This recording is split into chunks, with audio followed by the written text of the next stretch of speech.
from Waterford, now work for Rochester Hills Fire Department. Major Childs, Major Snary's here. FBI was here. U.S. Marshal, ATF was here. Just to tell you, some of the departments that have assisted us were the Southfield PD, Troy PD, Bloomfield Township PD, Michigan State Police, Oxford Village, FBI, U.S. Marshal, huge amount of fire departments, Lapeer County Sheriff's Office. So, as I told you earlier today, we about 12:51, we had over 100 911 calls into our dispatch center of an active shooter at the Oxford High School, which is right across the way there. You've all seen it. Deputies responded and within 5 minutes had the suspect in custody. He did not cause any problems. He gave the weapon up. He did have the weapon on him at the time. It was a semi-automatic handgun. He'd fired multiple shots. We have updated information on the number of deceased. It is 3. We have 3 students, a 16-year-old male, a 14-year-old female, and a 17-year-old female. We also have 8 others that were shot in various stages at 3 different hospitals, McLaren Lapeer, McLaren Pontiac, and St. Joe's in Pontiac. The 2 people are currently in surgery, do not have their condition. The other 6 are all in stable condition with various gunshot wounds. The suspect, like I said, 15 years old, student of Oxford High School, lives in the village of Oxford. And if there's, Governor, if you want to say anything, and then I'll take any questions after that. Well, I just appreciate the quick response of all of our first responders. My heart goes out to the families. This is an unimaginable tragedy. I hope that we can all rise to the occasion and wrap our arms around the families, the affected children and school personnel, and this community. It is an unimaginable tragedy, and I just wanted to be here because I think this is an important moment for us to support one another, to support this community, and I want to thank our first responders again. Take limited questions. Again, we'll have much more detail tonight at 10. I can tell you we're still actively working the scene. Our forensic lab is here, multiple detectives. We had over 100 sheriff's deputies and patrol cars and unmarked cars respond, plus a huge amount of patrol cars from other area agencies that I listed prior to this. Anything new on motivation as to what might have motivated him to do this? I'm sorry, sir? Anything new on what might have motivated him? We don't have a motive at this point in time. We are still investigating that. Mike, what do you know about possible warning signs we're hearing from students and parents? We're hearing all kinds of rumors about warning signs. I can tell you that we have a school liaison deputy that's assigned to the high school. I'm not aware of, and we are not aware of any warnings. If there were, I can tell you we work very closely with Tim Throne, the superintendent, and the principal at the school. If there were, I got to believe they would have told us. There's all kinds of stuff out on social media. Please don't believe everything you hear and see on social media. I've seen one screenshot of something about allegedly the shooter warning people not to come to school today, but that was somebody that got it from somebody. So please be careful with that information. There's a lot of, because of social media, there's a lot of stuff out there. I can't confirm whether it's true or not. Ultimately, we will get to the bottom of this. We're executing a search warrant at the suspect's house. As I said, he's not cooperating with us at this point in time. So you have made contact with the parents. Can you say what they are talking about yet? Have you had a chance to talk We have talked to the parents, and all I can tell you is they didn't want their son to talk to us, and they've hired an attorney. Was the student in school in class today? Or Yes, he was in class today, yes. The shooting happened in a class? The shooting happened in the school. Most of the shootings, as my understanding, is in the south end of the school. I can't tell you specifically if it was in a classroom, or we will have more detail for you at 10 o'clock tonight. Do we know the students that were shot? Were they in the hallway in the classroom with him? Do we know any more details on where I they can't were? too that because I don't know. Were they targeted specifically? We don't know if they were targeted. We will get to the bottom of that as we get further into this investigation. Whose weapon was it? I'm sorry? This quick response obviously saved many lives. Absolutely. I can tell you, Oxford Community Schools and our office have trained multiple times on active shooters. This school district's been very good in training their personnel and their students on active shooters. Governor, does this mean a legal re-examination of training in schools? I think it's too early. Step to the mic. I think it's too early to talk about policies that might need to change as a result of this. We're relying on law enforcement to share information as it is available, but at this point I think we need to focus on the tragedy at hand in the moment. How did you hear about this, Governor? Can you just talk to us about when you heard about this?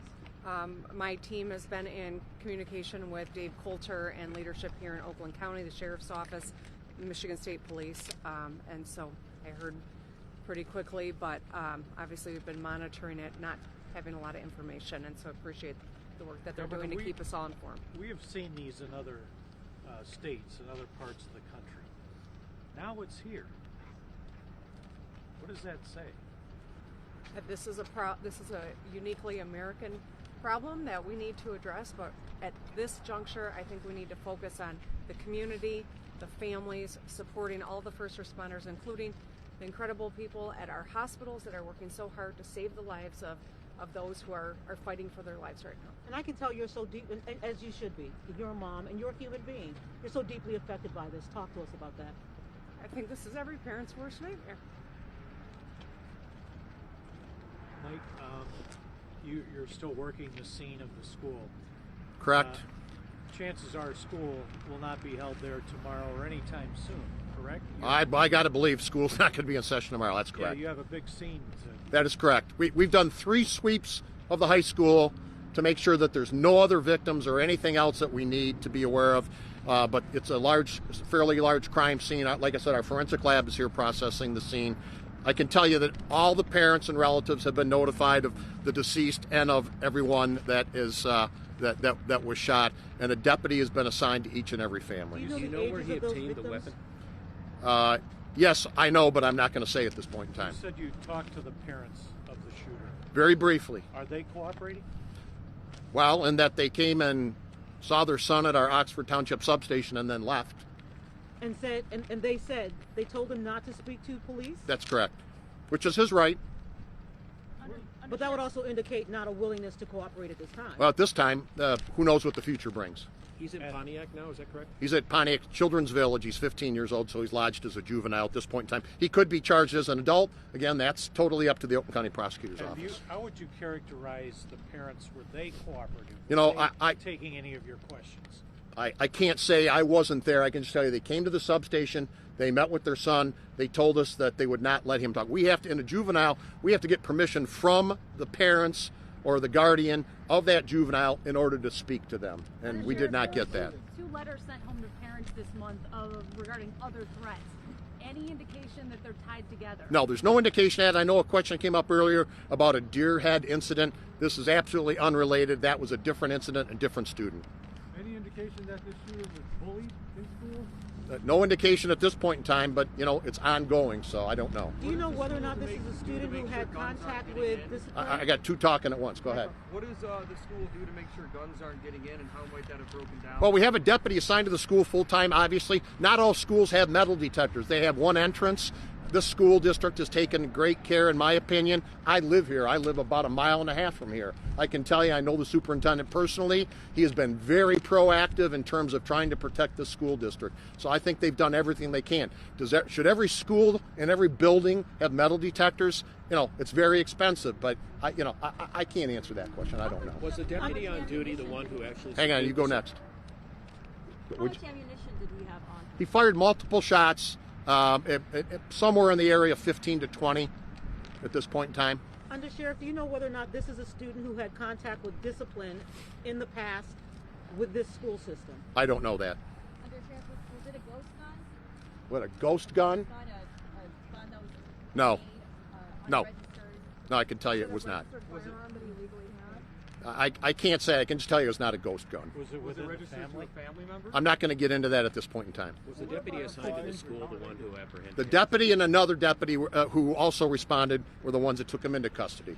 And you said that was all within 5 minutes. My information is from the time the first call came in to the time he was taken into custody was 5 minutes, approximately 5 minutes. We had over 100 911 calls come into our 911 center. And having said that, can you characterize if they had not intervened within that 5 minutes, this could have been a lot worse and he could have kept shooting, perhaps? You know, I don't know if he ran out of bullets or not at this point in time, so I don't want to speculate. Was the assigned deputy in the building at the time of the shooting? I'm sorry, say it again. Did the assigned deputy, the full-time deputy, encounter the shooter, or was he inside the building when it happened? He and another deputy took him in custody in the building. I'm sorry? Oh, what about the 6 that are injured? Howard, you got any updates on their I've just got the 2 are in surgery. We don't know their conditions. And 6 are in stable condition. There are a total of 11. 3 dead, 8 shot. 8 shot. Correct. Yeah, updated from the last time we were here. Correct. Do you know if there's surveillance video in the school that might assist? There is a lot. This school district does a great job with cameras. There are multiple cameras that detectives are going to have to go through and search. How's the FBI assisting? They're here to give us all the support we need.